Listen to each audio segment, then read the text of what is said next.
बिस्मिल्लाहिर्रहमानिर्रहीम। अस्सलाम वालेकुम नाजरीन, उम्मीद है आप खैरियत से होंगे। वेलकम करते हैं एक बार फिर आपको आपके अपने यूट्यूब चैनल दारुल हिकमत उर्दू पर एक नई वीडियो के साथ। दोस्तों, आज हम बात करेंगे कलवंजी के बारे में और उनके फ़ायदे के बारे में। दोस्तों, आज की मशीनी ज़िंदगी और जदीद लवाज़मात ने इंसान को आसाबी तौर पर मफलूज करके रख दिया है। हर दूसरा शख्स आसाबी दबाव और तनाव में मुब्तला है। ऐसे लोग कलवंजी के चंद दाने रोज़ाना शहद के साथ इस्तेमाल करें, चंद दिनों में बेहतरी महसूस करेंगे। पेट और मैदा के अमराज, फेफड़ों की तकलीफ, खसूसन दमा के मर्ज में कलवंजी बहुत फ़ायदेमंद साबित हुई है। कलवंजी का सफ़ूफ निस्फ से 1 ग्राम तक सुबह निहार मुँह और रात को सोते वक्त इस्तेमाल करना मुफीद है। बाज़ औक़ात कलवंजी और किस्त शीरें बराबर मिकदार में लेकर सफ़ूफ बनाकर सुबह शाम खाली पेट इस्तेमाल करवाया जाए। यह नुस्खा पुरानी पेचश में मुफीद है। जिन लोगों को हिचकियाँ आती हों वो कलवंजी का सफ़ूफ 3 ग्राम मक्खन 1 चमचा में मिलाकर इस्तेमाल करें तो बहुत फ़ायदा होता है। जो ख़वातीन बच्चों को अपना दूध पिला रही हों इन्हें चाहिए कि कलवंजी को इस्तेमाल करें, क्योंकि दूध की कमी से बच्चा भूखा रह जाता है। इसके लिए कलवंजी के 6 या 7 दाने निहार मुँह और रात को सोते वक्त दूध के साथ खा लिए जाएं तो दूध की मिकदार में इजाफा हो जाता है। अलबत्ता हामला ख़वातीन को कलवंजी का इस्तेमाल पीस कर करना चाहिए।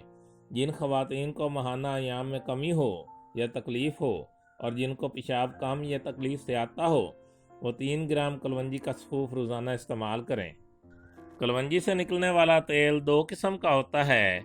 एक स्याह रंग में खुशबूदार, हवा में उठने से उड़ने लगता है, और दूसरी किस्म अरंडी के तेल जैसा, इसमें दवाई के असरात बहुत ज़्यादा होते हैं।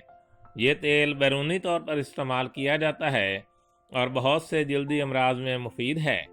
ये तेल बाल खुरा की शिकायत में मुफीद है।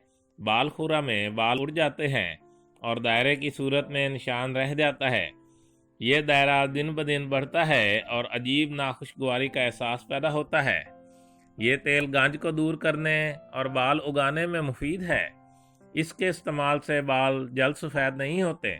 मुख्तलिफ तरीक़ों से इसे दाद और अग्जिमा में इस्तेमाल किया जाता है। जिस्म का कोई हिस्सा बेजान हो जाए तो बहुत मुफीद है।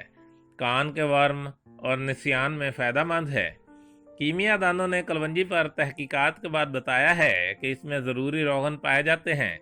इसके अलावा विंगलिन, अल्यूसन, टेनिन, रालदार मादे, ग्लूकोज, सायोनिन और नामियाती तेज़ाब भी पाए जाते हैं जो कई अमराज में मौसर हैं। कलवंजी के इस्तेमाल से ज़ियाबितस यानी कि शुगर के मर्ज़ में कमी होती है। कलवंजी के 7 दाने गिनकर सुबह निगल लेना शुगर को कम करता है। कलवंजी को मुख्तलिफ तरीक़ों से जहर के इलाज के लिए भी इस्तेमाल किया जाता है। भीड़ और पागल कुत्ते के काटने पर कलवंजी का इस्तेमाल करें। कलवंजी में वर्मों को तहलील करने और गिल्टियों को घुलाने की भी सिफ्त है। बर्स हटीला मर्ज है। इसके सफ़ेद दाग जिस्म को बदसूरत बना देते हैं। कलवंजी और हालून बराबर मिकदार में लेकर तवे पर भूनकर थोड़ा सा सिरका मिलाकर मरहम बनाकर मुसलसल 3 या 4 माह दागों पर लगाएं तो साथ कलवंजी और हालून का बारीक सफ़ूफ शहद के साथ निहार मुँह खाएं तो जल्द फ़ायदा होता है। कलवंजी की धुनी से घर में पाए जाने वाले कीड़े मकोड़े हलाक हो जाते हैं।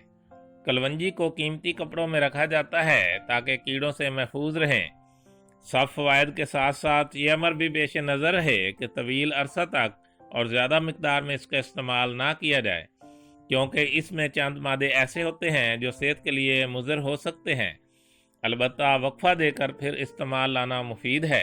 वैसे भी इत्तदाल ही मुनासिब राह अमल है। कलवंजी से शुगर का मुकम्मल खात्मा। ये नुस्खा तमाम शुगर के मरीज़ लाजमी आजमाएं। अल्लाह के फजल से बहुत बेहतरीन नुस्खा है। अंद्रैन यानी कि तुम्मा, तुखम सरस, गूंद कीकर और कलवंजी हम वज़न लेकर बारीक पीस कर सफ़ूफ बना लें। 2 ग्राम सफ़ूफ ताज़ा पानी के साथ सुबह शाम इस्तेमाल करें। इसकी चंद खुराकों से ही वाज़ेह फ़र्क महसूस होगा। इंशाअल्लाह शुगर बैलेंस हो जाएगी। कई मरीज़ों को इस्तेमाल कराया है, मुफीद पाया है। दोस्तों, दारुल हिकमत उर्दू यूट्यूब चैनल आपकी ज़हनी और जिस्मानी सेहत के लिए बेहतरीन मालूमात हासिल करने के लिए हर वक्त कोशिश रहता है। अपनी सेहत के लिए बेहतरीन मालूमात हासिल करने के लिए हमारे चैनल को सब्सक्राइब करें, वीडियो को लाइक और शेयर करें और कमेंट बॉक्स में कमेंट ज़रूर करें ताकि हम आपकी बेहतरीन आरा से आगाह रहें। खुश रहें, खुशियाँ बांटें। शुक्रिया।